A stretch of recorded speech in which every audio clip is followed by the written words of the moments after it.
Pô, já tô. A moça falou aqui, por uma vitamina C, você tá ficando gripado. Deixa depois, por favor, uma folha em branco, que eu queria anotar algumas coisas. Isso Caneta tem aí. é porque essa aqui tá meio falhando.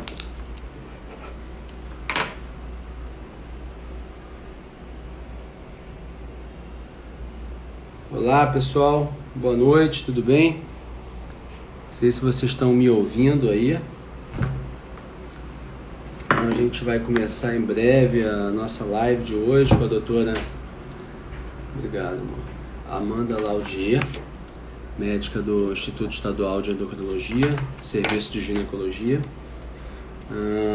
Obrigado. Vocês estão me ouvindo, pessoal? Sim? Depois me deem um feedback aí, por favor, se está todo mundo me ouvindo.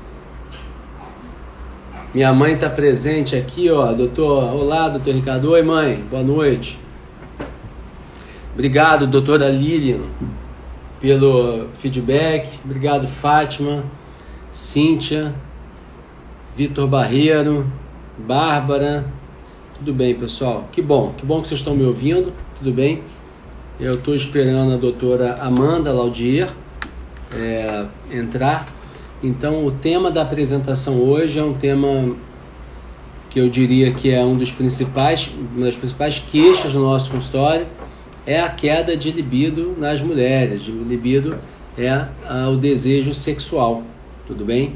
E a gente vai abordar especificamente o possível impacto dos anticoncepcionais orais sobre a libido feminina, tudo bem?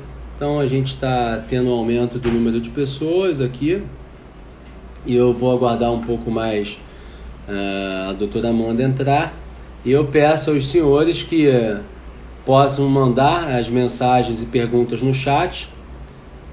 Convidem também outros colegas que se interessem pelo tema, tudo bem? Para a gente poder discutir.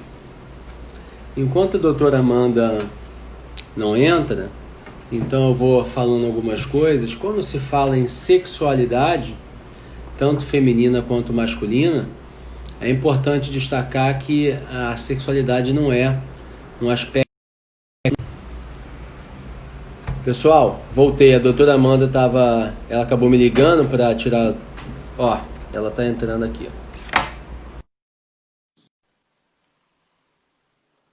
Então eu estou autorizando a entrada da Amanda, tudo bem? Oi, Amanda. Boa noite, tudo bem? Boa noite. Então eu estava falando um pouquinho até a sua entrada, são 9h05. Eu queria muito agradecer a presença da Amanda.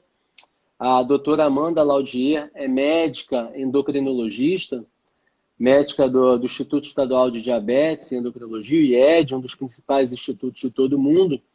E um dos motivos que eu a escolhi para fazer essa live comigo é o fato de ela trabalhar com endocrinologia feminina. Ela é uma das responsáveis pelo ambulatório de endocrinologia feminina. Então, Amanda, obrigado por estar aqui com a gente. Fala um pouquinho, por favor, dessa tua... Como é que chegou até você? Como é que você começou a lidar com a endocrinologia feminina? Como é que isso caiu no teu colo, digamos assim? Então, eu não sei. Boa noite a todos. Bem-vindo aos que já chegaram. Obrigada pela presença de todos. E eu peguei um pouquinho depois, ela chegou a falar como é que a gente se conheceu. Pode falar também, que as pessoas gostam dessas histórias. Então, encontrei Ricardo, Rafael Chamar, né, a nossa ponte de amizade entre mim e você.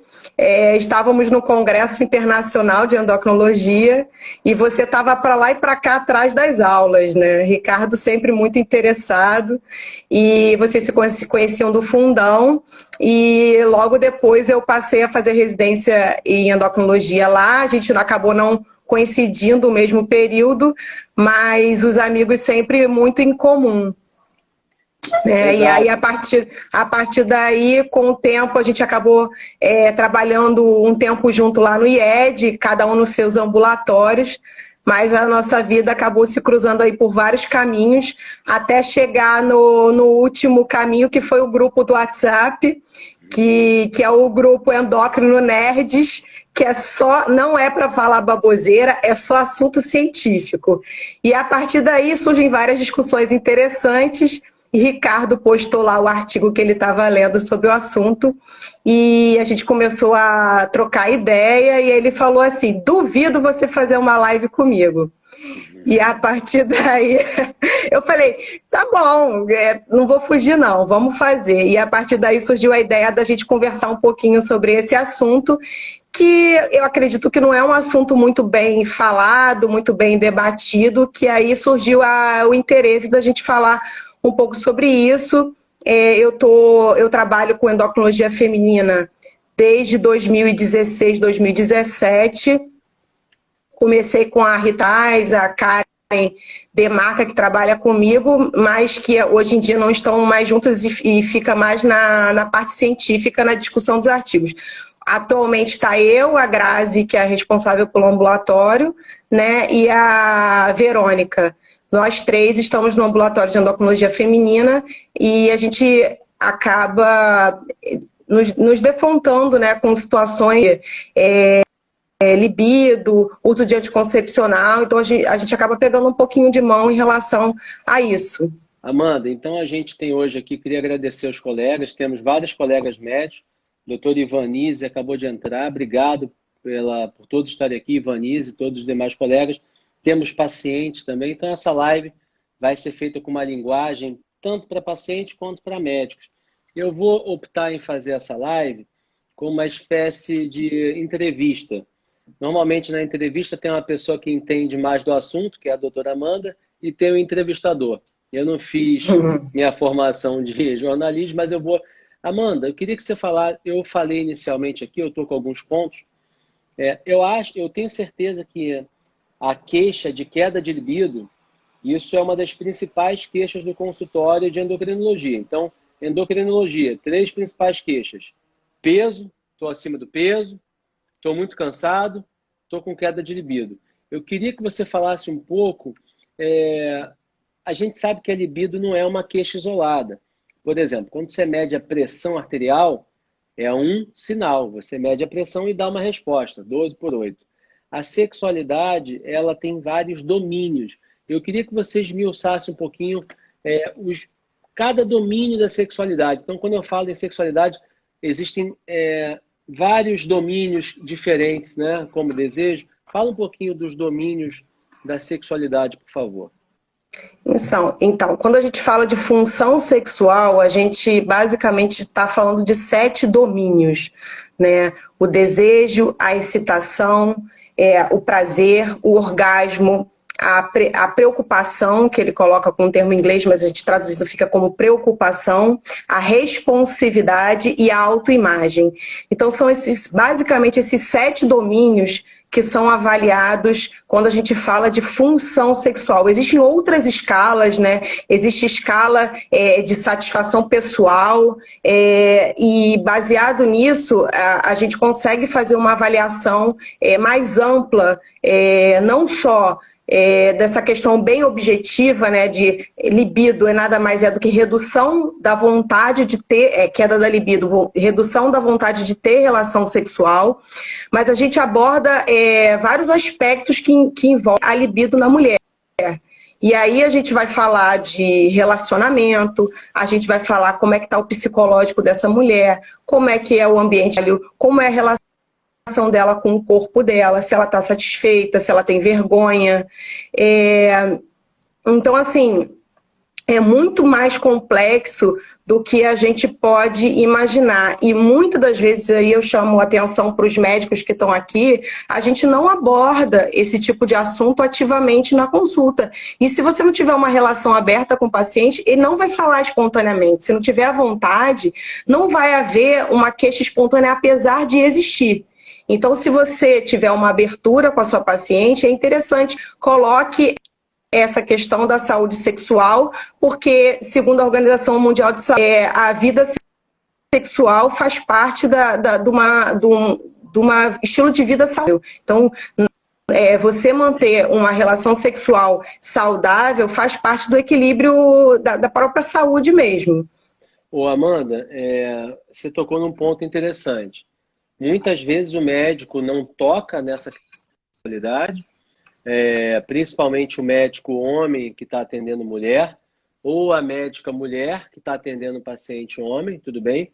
E, logicamente, é muito mais difícil o paciente levar ativamente. Então, existe um ponto da anamnese do médico chamado história fisiológica, em que a gente pergunta se as funções intestinais funcionam, se urina bem, se dorme bem.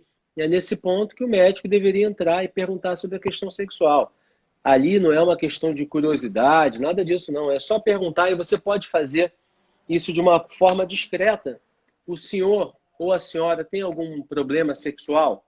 E ponto final. Se o camarada disser que não, você pode avançar adiante. Mas se o médico não perguntar, provavelmente o paciente também não vai chamar a atenção. Queria lembrar os senhores que a gente está aberto para perguntas e respostas, tá? A minha cunhada, a doutora Patrícia Marques, acabou de entrar também, gastroenterologista de referência, ela está nos brindando aqui com a sua participação. Então, a doutora Amanda falou muito bem que quando se fala de sexualidade, não é uma coisa isolada, existem 7 domínios, né? Isso vai desde o desejo, da excitação, do orgasmo, da responsividade, da autoimagem, a frequência sexual e assim por diante. E não necessariamente o indivíduo precisa ter todas as alterações, não é? Então, meu penúltimo paciente do dia de hoje, ele tinha uma queixa sexual. Ele tinha ejaculação precoce, que é uma queixa sexual. E se a gente não abordar isso, ele muitas vezes não sabe nem com quem ele vai discutir esse tipo de coisa. Tudo bem? Então, esse era o primeiro ponto dos domínios da sexualidade que eu queria chamar a atenção. A nossa live hoje vai falar sobre o impacto dos contraceptivos hormonais, da pílula anticoncepcional sobre a sexualidade feminina. Eu queria pedir para a Amanda, que é uma estudiosa do assunto, quais são os principais métodos contraceptivos disponíveis na prática, Amanda, e qual é a nossa realidade brasileira? Quais são os mais utilizados? Fala um pouquinho sobre os métodos contraceptivos, por favor. Então, antes de falar da relação diretamente, falando do objetivo dessa aula, né, eu queria falar um pouquinho dos anticoncepcionais. E quando a gente fala de anticoncepcional, antes de mais nada, a gente não quer condenar o anticoncepcional, né? Então, é importante que se tenha em mente que o anticoncepcional tem o seu papel, que ele tem muito benefício em algumas doenças, como a síndrome dos ovários policísticos, que é o tratamento de escolha, né, para essa síndrome, o alto fluxo menstrual que leva a paciente à anemia, então tem um grande papel, na TPM, então paciente que usa continuamente o anticoncepcional pode sim melhorar de sintomas da TPM, o transtorno, uma coisa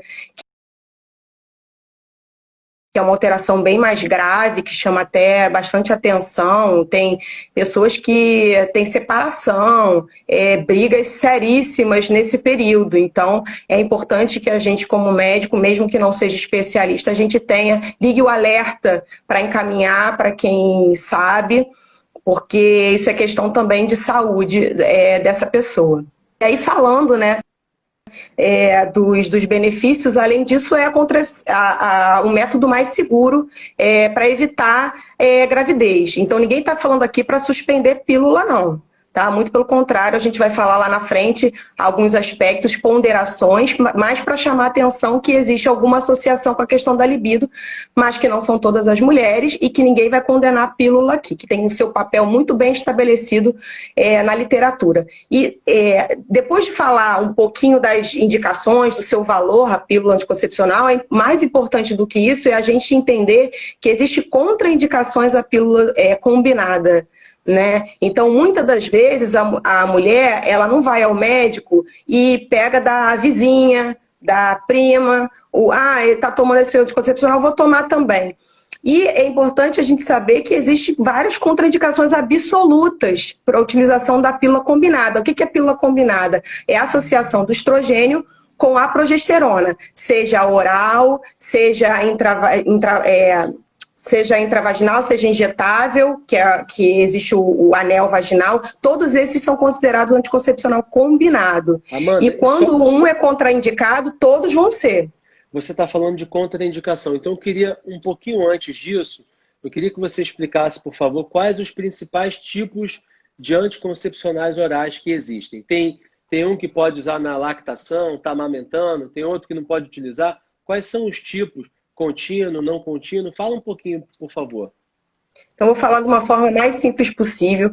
A gente, quando não é especialista, a gente fica muito perdido com diversos nomes comerciais, né? Mas, basicamente, a gente tem a pílula só de progesterona, que é aquela pílula que a mulher toma durante a gestação, que é um método contraceptivo, sim, mas tem que alertar. Durante a lactação, é importante saber que ao utilizar a pílula só de progesterona, tem que ter uma rigorosidade no horário, porque a efetividade, a eficácia, ela altera se você não seguir à risca. Um pouco diferente da pílula combinada, estrogênio mais progesterona, em que se você esquecer dentro de 12 horas, você toma e tá tudo certo, você tá protegida. Então Amanda, é importante saber que existe a pílula só de progesterona. Essa pílula só de progesterona é conhecida no jargão popular como mini pílula, tudo bem? E acho que o Cerazete é o nome comercial talvez mais utilizado, certo, Amanda? Certo, é o mais comum, é o mais usado. Eu trabalho no Hospital da Mulher, trabalho com muita gestante e puérpera, então eu vejo que muitas vezes volta na consulta de revisão lá com o ginecologista e eles orientam, estimulam a lactação e já prescreve ali o Cerazete, que é o Desogestel, que é uma pílula só à base de progesterona. O que a Amanda está dizendo é que a pílula à base de progesterona ela tem uma eficácia contraceptiva menor, então você fica mais... Por outro lado, ela não interfere na lactação, tá? Lembrando Sim. que o próprio processo de lactação, ele é uma técnica contraceptiva, logicamente com uma chance de falha bastante grande, mas existem várias populações, inclusive indígenas, que fazem dessa técnica de lactação a sua única estratégia contraceptiva. Obrigado, Amanda. Então, além da pílula só de progesterona, o que mais que tem de anticoncepcional que a gente possa falar? Então, continuando na parte oral, né? Então, quando você tem a associação do etinilestradiol com vários tipos de progesterona. E aí você vai ter várias análises combinatórias. Etinilestradiol com progesterona de segunda geração, que é o levonorgestrel, que é uma progesterona com atividade androgênica, que tem menos atividade trombogênica.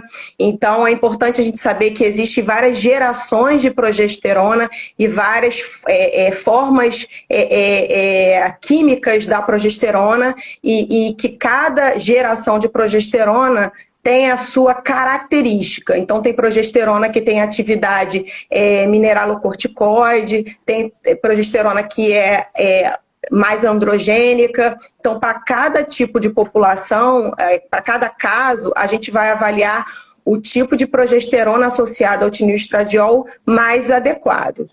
Além disso, existe... Pode concluir. Não, então, de acordo com o tipo de progesterona, você vai ter mais ou menos um efeito colateral. Por exemplo, tem pílula que vai reter mais líquido, né? A mulher fala, eu fiquei muito inchada, com o peito inchado, ou então eu tive mais dor de cabeça, ou a pressão subiu. O que a Amanda está dizendo é isso, que o estrogênio muda muito pouco, que a maioria utiliza o etinilestradiol, mas o componente progestágeno dos anticoncepcionais orais combinados, ele varia. E de acordo com essa característica de cada progestágeno, você vai utilizar mais um determinado perfil de paciente, certo, Amanda? Certo, e além disso, a quantidade de estrogênio também pode variar de 15 a 30 miligramas de etinilestradiol, microgramas. Isso faz diferença que antigamente se usava muito a questão do 30, por exemplo, para a síndrome dos ovários policísticos, e hoje já não tem 30, 35, Diane 35, não tem mais muito esse papel de usar 35 microgramas pelo maior risco de eventos trombogênicos. e sem diferença no desfecho, como, por exemplo, a questão do excesso de pelos. Então, hoje em dia, a gente utiliza esse tipo de pílula com maior dose de etinoestradiol em caso de acne grave. Então, quando não tem esse caso específico, a gente vai utilizar entre 20 e 30 microgramas de etinoestradiol e vai depender se essa paciente está tendo escape, se ela está se dando bem com a dose que você prescreveu. Se ela ficar com uma dose menor, bem, é o ideal. Então, basicamente, das formas orais é isso. Então tem um conceito na medicina que a gente usa, é o the lower the better, né? Quanto mais baixo, melhor. Qual é a melhor dosagem de um determinado remédio?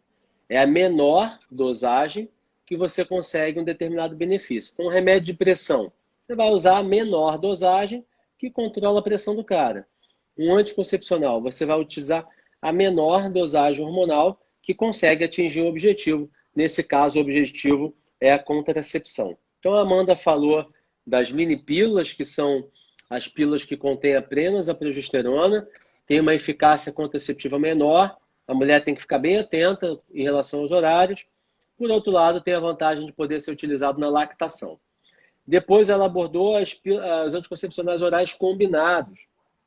Por que combinado?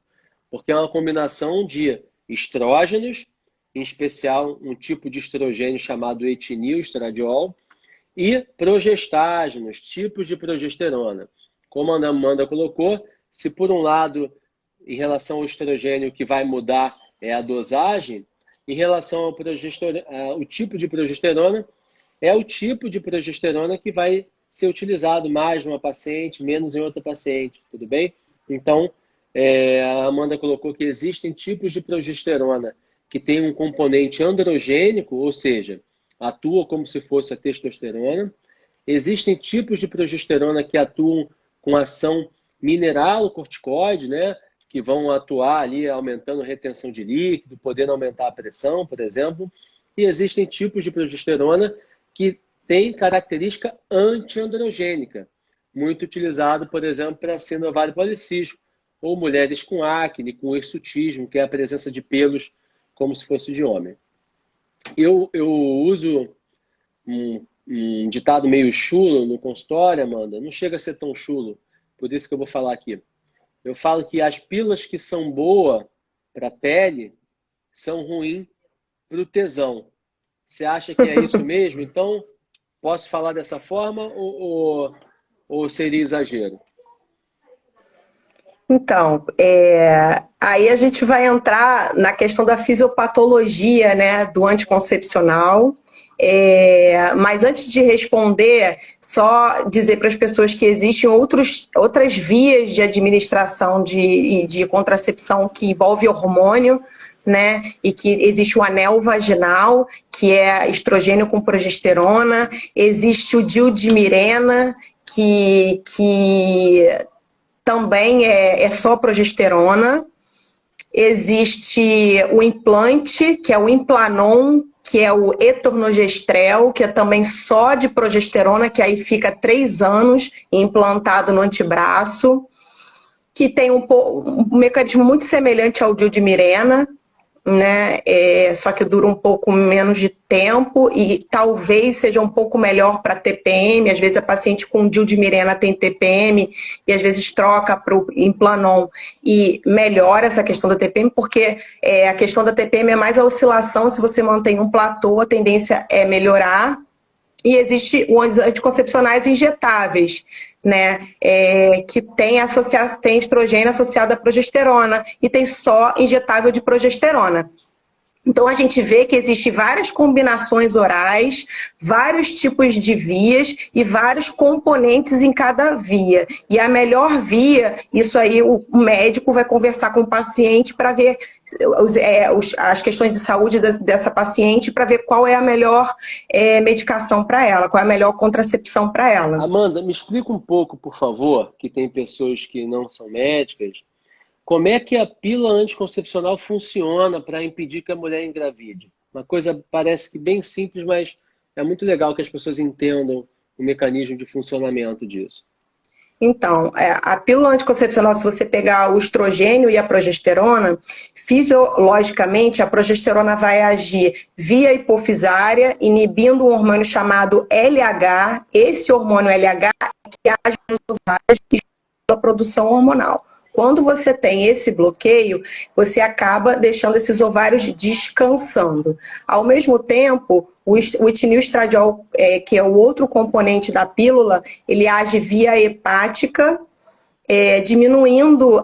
aumentando uma proteína chamada SHBG, que se liga, que ela geralmente está ligada à testosterona total, então a tendência é que aumente a testosterona total, mas em consequência, se você aumenta a total, você diminui a testosterona livre.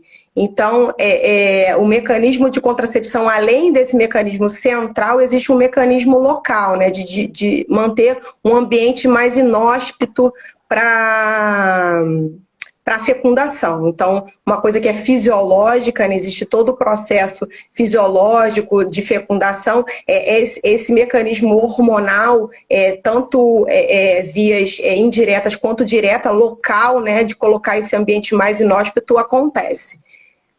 Amanda, queria agradecer a presença das pessoas, o querido Augusto Branda, personal trainer. Obrigado, Augusto, pela presença. Dr. Diogo Caos, meu cirurgião ortopedista. Obrigado, já operou meu joelho 2 vezes. Queria deixar vocês à vontade de fazerem perguntas também.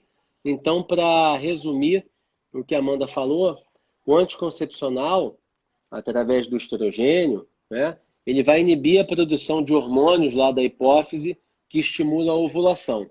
Tudo bem? Então, você toma o próprio estrogênio nas pílulas e inibe um hormônio que estimula a ovulação. Então, a mulher deixa de ovular.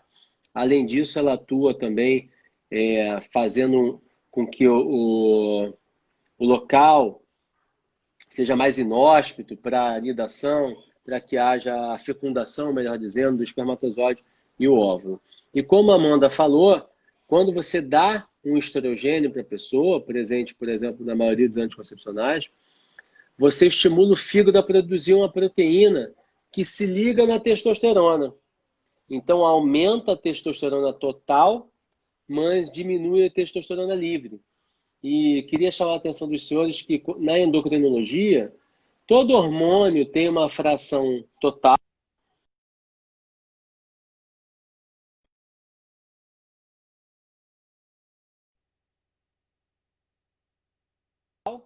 ligada a uma proteína de ligação e tem uma fração livre. O que nós acreditamos que é a terapia da fração livre dos hormônios é que a fração livre seja aquela biologicamente ativa. Então, talvez isso seja uma das explicações que a gente vai entrar a partir de agora na segunda metade da live, falando mais sobre isso. Talvez isso seja uma das explicações pela qual algumas mulheres têm a diminuição de desejo sexual com o uso do anticoncepcional. Embora a testosterona não seja, e de fato não é, o principal hormônio sexual das mulheres, ela é o principal hormônio sexual no homem. Nas mulheres é o estrogênio e a progesterona. Embora isso seja uma verdade, sabemos que a testosterona também desempenha um papel central, cerebral, na sexualidade feminina. Quer fazer alguma complementação, Amanda? Então, antes de eu acabei não respondendo a sua pergunta de propósito, porque senão a gente vai para o final da live. E essa resposta está guardada aqui, vai ser mais desenvolvida agora a partir daqui a uns minutos. Aqui, eu queria só voltar à questão das contraindicações, né, de falar da banalização, né, dos anticoncepcionais que as pessoas usam por conta própria e tal, e não são passadas por uma avaliação criteriosa. É importante que vocês saibam que existe uma coisa chamada critério de elegibilidade para a utilização do anticoncepcional combinado. Para isso, a OMS e o CDC criou tabelas para cada situação médica, o que é melhor, o benefício supera o risco, o risco supera o benefício quando ela é proibitiva. Então, assim, mais importante, eu acho que é chamar atenção aqui quando ela é proibitiva, porque muitas pacientes chegam para mim utilizando anticoncepcional combinado com contraindicação absoluta, ou seja, que não deveriam estar utilizando. E aí eu chamo atenção para essas situações. Eu não vou falar todas, mas o que eu vejo de mais comumente é a associação de anticoncepcional combinado numa mulher que tem enxaqueca com aura, que é um diagnóstico, geralmente, que o neurologista vai dar, que a paciente tem uma característica específica da dor de cabeça, que tem vômito, que tem alteração visual, que vê aquelas pintinhas, aqueles pontinhos brilhosos, quando tem o momento da dor de cabeça, que é precipitado por situações como cafeína, estresse, tipos de alimento, alguns tipos de alimento, associado a sintoma neurológico. Além desses pontinhos brilhantes, pode ter alteração neurológica focal. Então, isso é uma coisa muito grave, que se a paciente utilizar anticoncepcional combinado, ela tem maior risco de AVE isquêmico. Isso é bem descrito na literatura. E aumenta muitas vezes em comparação da pessoa que não tem enxaqueca com aura. Então, isso é uma coisa que eu quero chamar atenção. Além dessa situação... Amanda, só para reforçar, pessoal, mulheres que têm história de enxaqueca e veem aqueles pontinhos brilhosos que a gente chama de aura, essas mulheres não podem usar nenhum tipo de contraceptivo hormonal em razão do combinado em razão do aumento do risco de AVC isquêmico, trombose cerebral. Isso. Além disso, quem tem trombose venosa profunda ou tromboembolismo pulmonar, alguma dessas características, ou história de várias parentes com eventos trombóticos, tem que ser investigado e não deve utilizar também o combinado. Mulheres, mais comum ainda, tabagistas, 15 cigarros, maior que 15 cigarros dia, acima de 35 anos.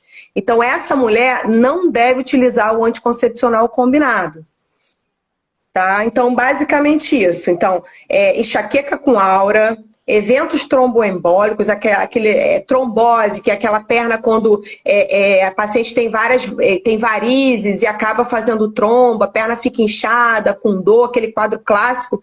Se ela teve histórico desse quadro, ela não pode utilizar, e se ela fuma e tem mais de 35 anos, deve evitar.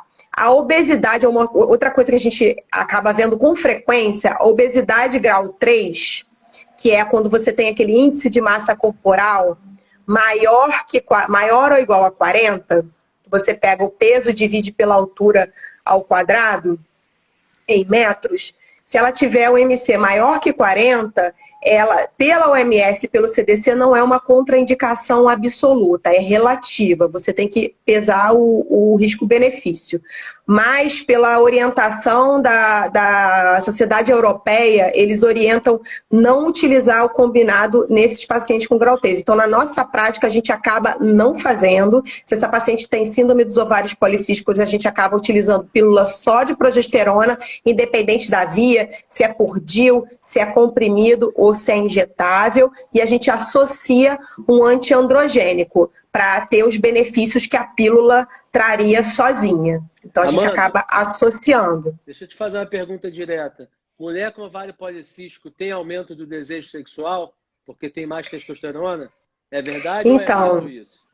É muito interessante porque, assim, o que hoje a gente sabe é que a sensibilidade hormonal no receptor é muito mais importante que valores laboratoriais elevados. Então, a gente vê paciente, por exemplo, com hirsutismo muito importante, com testosterona nem tão alta, e às vezes a gente vê testosterona até normal com paciente hirsuta, ou seja, muito pelo. Então, o valor que você dosa no sangue, ele não tem uma correlação direta com a clínica, assim como essa questão da libido. Algumas pacientes, sim, apresenta aumento da libido, assim como quem tem hiperplasia congênita da suprarrenal, que é uma clínica muito semelhante, né? Que muitas delas têm aumento dos androgênios de uma forma patológica mais endógena, tem aumento da libido Mas isso aí não tem estudo para dizer que é robusto, para dizer, olha, pacientes com SOP ou que tem hiperandrogenismo laboratorial ou hiperplasia congênita tem aumento da libido mais do que pacientes que não têm essa condição. Mas na nossa prática, algumas pacientes relatam esse tipo de situação para a gente. Isso acaba acontecendo. Eu não sei se você ia falar esse tipo de queixa. Acho que nem sei se isso é uma queixa. Não é nem um pouco uma queixa. Na verdade, essa questão do aumento ou diminuição, às vezes acaba sendo muito relativo. E aí eu vou entrar nessa questão, porque assim, às vezes a pessoa não sabe nem o que seria o normal. Vou dar um exemplo. Muitas pessoas... 3 vezes por dia. É normal para mim. Então, assim, até a pessoa não conversa com esse tipo, nem com as amigas, nem com o médico, com ninguém, então ela não sabe nem o que é normal. A verdade é essa. E muitas delas tomam anticoncepcional desde que iniciam a sua vida sexual. A mãe vai lá, filha, agora você está tendo relação, vamos lá no ginecologista, passa o anticoncepcional e toma a vida inteira, até o momento que ela deseja ter filho. E aí ela para. Aí ela fala, opa, o que é isso? E algumas vezes, não todas, aí a gente vai entrar nesse mérito, pode ser que tenha até um rebote da libido, ou na verdade não é nem rebote, é assim, ela não teve, e aí de repente ela tem alguma coisa que seria o normal, só que comparativamente ela aumentou absurdamente. Né? Então, acaba sendo uma questão muito relativa, né? Porque você não tem como comparar com você mesmo, a não ser que você tenha essa situação de parar e começar. Temos 2 colegas, a doutora Amanda Pires também, a sua xará, colega de turma, obrigado por estar aqui presente, e a doutora Kellen Pereira. Eu queria muito que a doutora Kellen Pereira pudesse participar conosco com perguntas, ela é especialista em medicina sexual, eu até mandei a nossa divulgação da live para ela, então se eu falar alguma besteira, Kellen, por favor me corrija. Mas se você puder compartilhar um pouco da tua experiência através de comentários, vai ser muito bem-vindo. Eu gostaria que a Amanda pudesse repetir umas 100 vezes o que ela falou, mas não vai dar para ela repetir porque só faltam 21 minutos para terminar a live. Mas a Amanda falou que mais importante do que o nível laboratorial, hormonal, testosterona, é a sensibilidade ao receptor. Eu gosto muito dessa parte de reposição de testosterona em homens que tem deficiência comprovada, vamos deixar muito claro. E a gente está cansado de ver homem com testosterona baixa, de 250, que não tem queixa sexual nenhuma. Qual é o tratamento desse cara? Nada. É ótimo. Provavelmente ele tem uma sensibilidade maior à testosterona. Então, assim, para entender melhor, às vezes um cara com 250 de testosterona total vai ter um funcionamento melhor do que o outro com 420 de testosterona total. Então, não dá para a gente ficar... Isso é difícil, às vezes, de explicar para o público leigo, para o paciente, porque ele vê muito aqui, doutor, está aqui, deu 250, eu quero repor.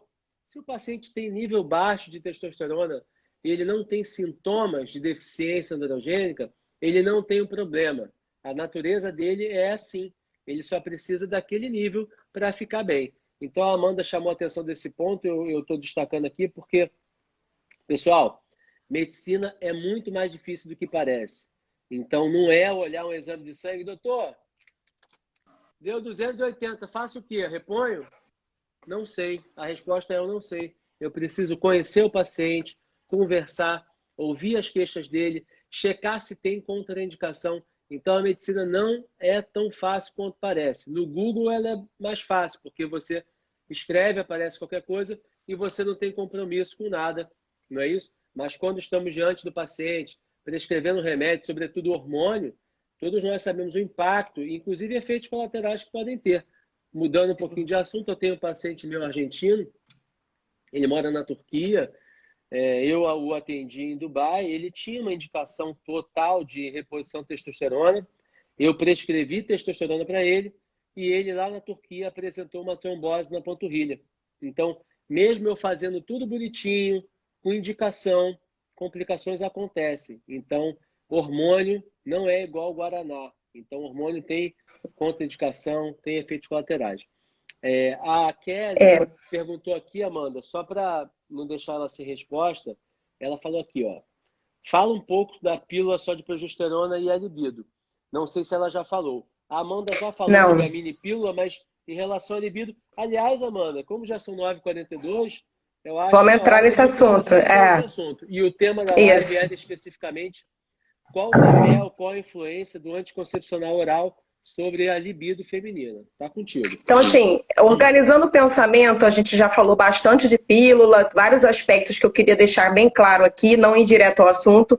Agora eu queria entrar um pouquinho falando sobre a fisiopatologia, até quem trabalha com sexualidade aí pode me ajudar. Existe neurohormônios associados com a questão da libido, né? Isso é importante. E aí eu destaco o papel da serotonina, né? E o sistema endocannabinoide e os opiáceos como fatores que acabam prejudicando a libido, e o papel da ocitocina, que é aquele hormônio do amor, né, que a mulher quando amamenta aumenta, a norepinefrina ou noradrenalina e a dopamina. Então, que seria benéfico para a libido, ou seja, que medicamentos ou possíveis situações que aumentam essas substâncias poderia beneficiar a questão da libido. Então, assim, é importante saber que existem esses dois lados, hormônios que estimulam e hormônios que prejudicam a questão da libido. Falando especificamente da progesterona, estudos mais recentes falam do papel da progesterona como um modulador do receptor serotoninérgico no cérebro. E que isso teria papel fundamental para atrapalhar a questão da libido. Então, existem alguns estudos falando do papel da testosterona, queda da testosterona livre, mas são estudos mais antigos, não tem estudo robusto que diga por conta da queda da testosterona livre. E estudos mais recentes falam um pouco mais do papel de neuromodulação dos receptores da progesterona no cérebro. Então, esse campo está sendo mais estudado recentemente, e aí eu vou aproveitar, e aí já respondendo, né, a pergunta dela, vou aproveitar para puxar o gancho para o artigo que foi o gatilho para o nosso bate-papo lá no grupo do WhatsApp, né, Ricardo? Esse artigo, porque assim, se você for ler, tem muita coisa, mas os artigos são muito fracos no sentido metodológico, com um número de pacientes pequeno, não é randomizado, não é duplo cego, que são várias características de um estudo que a gente chama de confiável, né, robusto. Esse estudo, publicado pela Endocrine Society, que é a Sociedade Americana de Endocrinologia, em 2016, consegue fazer uma meta-análise dos principais estudos nessa área, que é a anticoncepção e libido. E aí eles admitem 340 pacientes, dividem em 2 braços, um grupo toma anticoncepcional, e aí o anticoncepcional utilizado nesse grupo é etilneestradiol, associado a levonorgestrel, que lembrando, o levonorgestrel é a progesterona que não tem ação antiandrogênica, seria uma progesterona em teoria, que fique bem claro, que não prejudicaria a parte androgênica, né? Então, ela estimula a parte androgênica e não é contra o androgênio. Então, a associação do etilneestradiol com o levonorgestrel num braço e no outro o grupo placebo, que aí tomava farinha e tinha que todo mundo usar camisinha para não correr o risco de engravidar, porque no fundo você não sabia o que você estava tomando, se era farinha, se era anticoncepcional. E aí eles analisaram aqueles 7 domínios da função sexual que a gente conversou lá no início: desejo, excitação, prazer, autoimagem, responsividade. Então, todos aquele orgasmo, todos aqueles critérios que a gente falou. E o que ele conclui? Quando ele pontua o total da função sexual, não tem diferença dos 2 grupos. Mas quando ele discrimina cada item, ele consegue destacar 3 que tiveram diferença estatística em relação ao grupo que não tomou hormônio. Que os 3 itens, os 3 domínios que eles chamam são desejo, excitação e prazer. E aí, partindo desse pressuposto, além disso, eles estudam também a questão da atividade sexual satisfatória, que não teve diferença, em relação à questão cognitiva associada à própria pessoa, que também não teve diferença dos dois braços. Então, esses 3 domínios teve diferença estatística, e aí ele conclui que, apesar que o desfecho primário era o total, né, a pontuação total, não haver diferença entre os grupos, quando ele discrimina em cada domínio, ele consegue destacar que há a queda da libido em relação ao grupo que não tomou o anticoncepcional, que tem diferença da excitação sexual e que tem diferença em relação ao prazer. E assim, quando você vai estudar os trabalhos mais antigos, eles falam que 15 a 30% de quem usa pílula, ou seja, não é a maioria, pode apresentar alguma alteração da função sexual. E aí ele não discrimina qual tipo de domínio. Mas um dos domínios mais relatados nos estudos é a redução da libido, que é a vontade de você ter relação sexual. E aí, só para complementar esse estudo, ele fala o seguinte, uma das grandes conclusões, não houve correlação, que aí ele dosa também os hormônios masculinos na fase folicular, não houve correlação direta entre níveis de testosterona livre e função sexual. E por isso não existe uma justificativa plausível para você fazer testosterona exógena para todo mundo que tem queixa na pré-menopausa. Então isso eu acho que é o principal recado, que apesar de a gente estar falando aqui, a pílula pode interferir na libido, pode interferir, o fato de ter esse mecanismo da testosterona livre não justifica você fazer reposição de testosterona numa paciente, mesmo que não use pílula, porque não há uma correlação direta entre nível de testosterona e função sexual até hoje bem estabelecido. Então, a Amanda fez um resumo de um estudo publicado na principal revista americana de endocrinologia, onde parece que sim, uma pílula com etilneoestradiol e levonorgestrel, que talvez não fosse uma das piores, ela promoveu redução de libido, sim. Isso com uma pílula com uma progesterona com atividade androgênica. Então, talvez se o estudo fosse feito com Yasmin, IAs e drogas anticoncepcionais utilizados para melhora de pele, melhora de ovário policístico, talvez o impacto fosse ainda maior. Eu queria pedir, se a Kellen Pereira estiver ainda aí, para ela falar um pouco, se ela puder escrever no chat, a experiência prática dela sobre o uso de anticoncepcional e queda de libido, qual é a percepção dela, se ela tem experiência com essa. Algumas mulheres relatam um rebote, um aumento de libido quando suspende a medicação. Ela própria está falando aqui, Amanda, na verdade não se justifica fazer testosterona em mulher que não esteja na menopausa. É isso que a Amanda quis dizer, é exatamente isso, exceto numa situação da síndrome do hipodesejo sexual feminino, né? Desordem hipoativa do desejo sexual.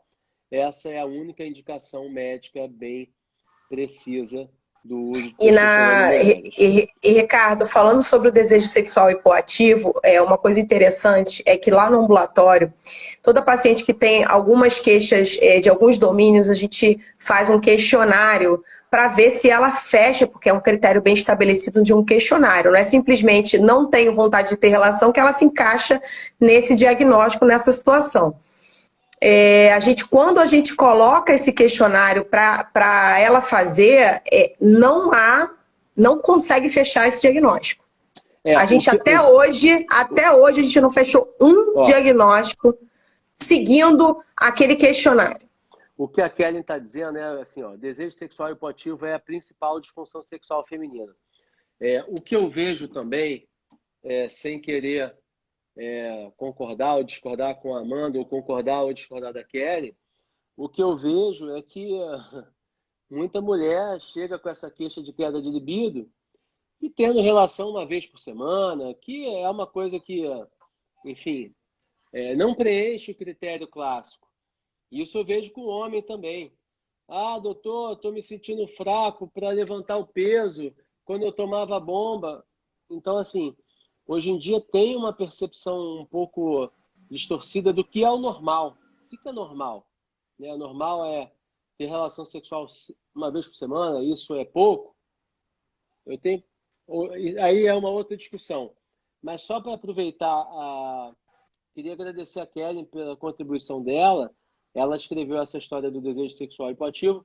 Como a Kellen trabalha com medicina sexual, isso é um grande viés de seleção, porque as pessoas que a procuram certamente são pessoas já é uma amostra mais específica, igual você perguntar para o endocrinologista pediátrico se diabetes tipo 1 é comum, ele vai dizer que é bem comum no consultório dele, baixa estatura, porque as pessoas que o procuram é o chamado viés de seleção. A Kellen falou assim também, ó, a pílula influi sim. Tenho mais queixas com o uso da pílula de progesterona, por isso eu perguntei. Então, aqui fica o registro da Kellen. Ela tem relato, experiência pessoal maior com a pílula de progesterona, causando redução de libido. Obrigado pela contribuição da Kellen. E ela fez Ricardo, deixa eu só complementar, e tem a ver com o que ela está falando, sim. Só complementando essa questão de uma vez, duas vezes, não importa quantas vezes. O mais importante, a questão não é a frequência, se ela tem sofrimento, se ela se incomoda com a condição que ela está. Porque isso é que foca o questionário. O questionário não é simplesmente uma condição estática, existe essa condição e como é que você se sente em relação a essa condição. Se ela falar, tá tudo bem, ela não vai preencher o critério. Então, o mais importante é se existe incômodo, se existe sofrimento com aquela situação, se existe uma discordância do casal e aí leva ao sofrimento, aí ela tem que rever essa questão. E uma outra coisa que ela falou, que é importante a gente falar, que eu acabei deixando para falar e não falei, que até obrigada por me lembrar, outras situações médicas que vai estar interferindo nessa questão da libido. Se essa pessoa está em depressão também, se essa paciente tem depressão, ela não vai fazer o questionário, porque aí é um outro diagnóstico. Você vai para o DSM-4, ver se ela tem depressão maior, e ela vai estar dentro dos critérios de depressão maior se ela tem redução, o que a gente chama de anedonia, né? Falta de vontade de fazer as coisas. E isso pode incluir a questão do sexo. E a outra coisa, as condições endocrinológicas, o aumento da prolactina, que é uma situação que tem vários medicamentos para depressão ou para ansiedade, ou vários medicamentos na área da psiquiatria que interferem na prolactina, até o tumor produtor de prolactina, que pode influenciar nessa questão da libido, as disfunções tiroidianas, então o hipotiroidismo franco, aquele hipotiroidismo sem tratamento, ou o hipertiroidismo também sem tratamento pode levar à redução da libido, o diabetes descompensado, o alcoolismo crônico, vários medicamentos que podem interferir. Então, assim, a gente precisa fazer uma anamnese, uma história muito bem detalhada quando se fala da libido, para a gente simplesmente não sair fazendo uma coisa sem critério. Ah, tá com redução da libido? Eu não vou ter cuidado nenhum, não vou excluir nada, saio dando hormônio. Isso é o que a gente está condenando aqui, né? A gente chamando atenção, porque isso tem que ser visto com muito cuidado, com muito detalhe, porque a gente acaba errando se a gente não para perguntar, porque o paciente, na maior parte das vezes, numa boa anamnese, ele te dá o diagnóstico. O exame laboratorial só serve para confirmar o que você já sabe.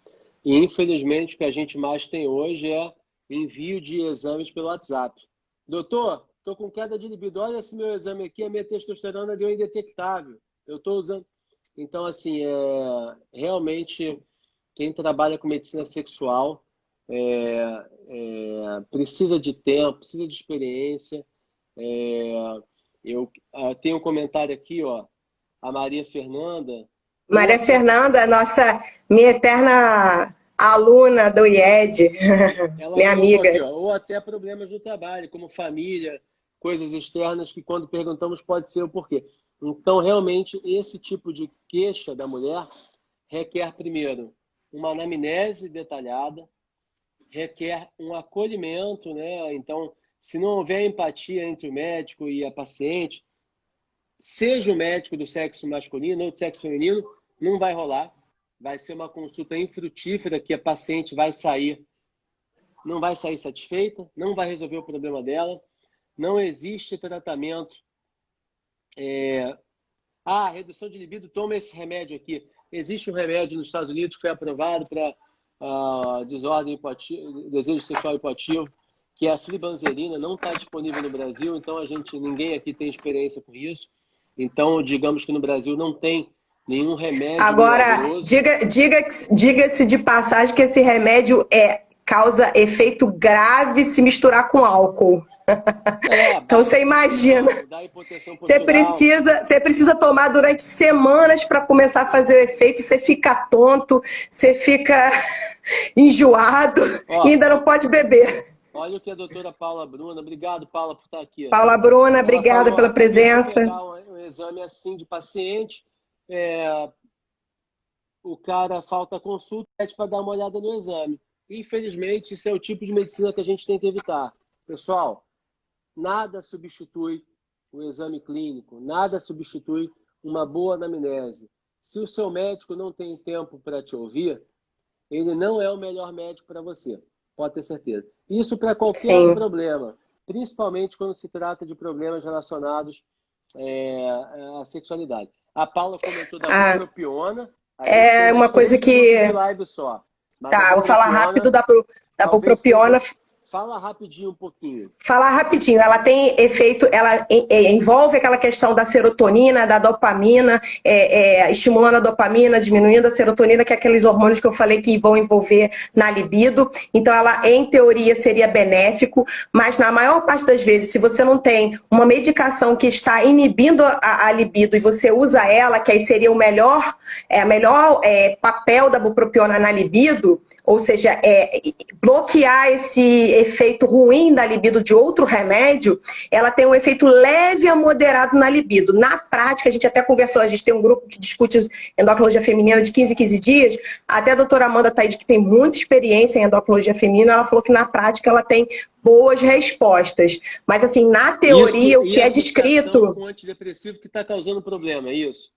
Isso, por exemplo, fluoxetina que você usa para depressão, para fogacho, enfim, aí ela caiu a libido usando a fluoxetina. Você utilizando então na nossa prática, paciente que está com 40 de fluoxetina para fogacho, a gente diminui para 20 e acresce para diminuir o efeito da queda da libido, já que é um problema para ela, e a gente acrescenta 150 miligramas de bupropiona e avalia se tem indicação de usar o 300. E aí numa paciente tabagista seria uma ótima combinação para tentar diminuir aí o tabagismo também.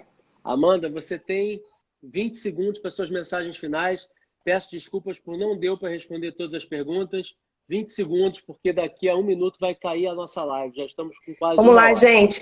Obrigada pela presença de todos. O recado final é: anticoncepcional tem a sua posição, tem a sua utilidade. Importante verificar as contraindicações absolutas, conversa com seu médico. E existe sim uma parcela pequena da população que usa anticoncepcional combinado que pode ter redução da libido e melhora quando a retirada. Então vamos avaliar caso a caso. E aí, sabendo dessa informação, é importante você também excluir todas as outras causas de redução da libido. É isso. Obrigada aí por tudo. Amanda, muito obrigado pela tua presença. Ivanise, obrigado pelo comentário. Obrigado a cada um de vocês. Obrigado à minha mãe também que está aí presente.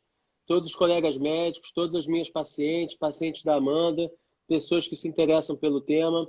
Procura um profissional sério. Olha lá a credencial do seu médico e, sobretudo, escolha um profissional que te acolha, que converse com você e que te escute. Então, acho que isso é o mais importante. Amanda, obrigado por compartilhar sua experiência. Minha mãe está te dando parabéns. Felizmente não vai dar para responder todas as perguntas, até porque a live vai estar encerrando aqui em 1 minutinho. Pessoal, obrigado a todos. Bom descanso. Se quiser, pode passar as perguntas que a gente pode fazer em forma de stories. A gente pode responder por stories, enquete, pode fazer. E agora vamos descansar e assistir o segundo tempo do jogo do Flamengo. Tchau, gente. Beijo.